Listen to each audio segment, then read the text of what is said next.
N'obéissez pas aux commandements de l'Éternel, votre Dieu, et si vous vous détournez de la voie que je vous prescris en ce jour, Deutéronome 11 verset 28. Vous n'ajouterez rien à ce que je vous prescris, et vous n'en retrancherez rien, mais vous observerez les commandements de l'Éternel, votre Dieu, tels que je vous les prescris.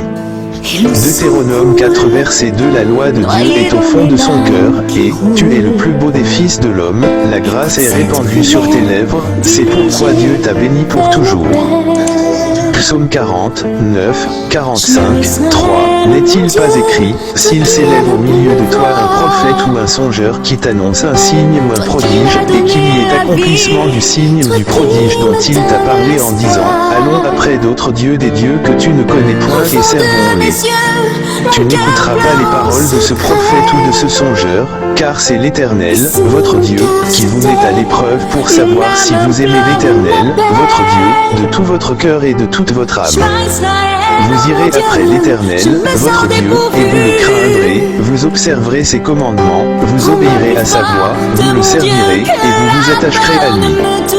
Deutéronome 13 verset 1.4. Jésus n'est pas venu pour abolir la loi, mais pour l'accomplir.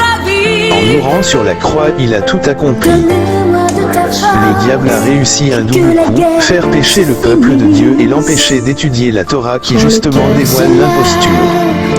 En vérité, chrétien, juif ou non-juif, la loi est source de bénédiction pour quiconque veut la suivre avec foi et amour pour Dieu. La loi attire la condamnation et la malédiction uniquement pour ceux qui la transgressent sciemment et ne se repentent pas selon qu'il est dit, tribulation et angoisse sur toute âme d'homme qui fait le mal, sur le juif premièrement, puis mais aussi, le fait de transgresser même involontairement bon nombre de commandements de Dieu et de ne pas étudier la Torah, rend les chrétiens faibles, ignorants et vulnérables à bien des maux. Je mettrai ma...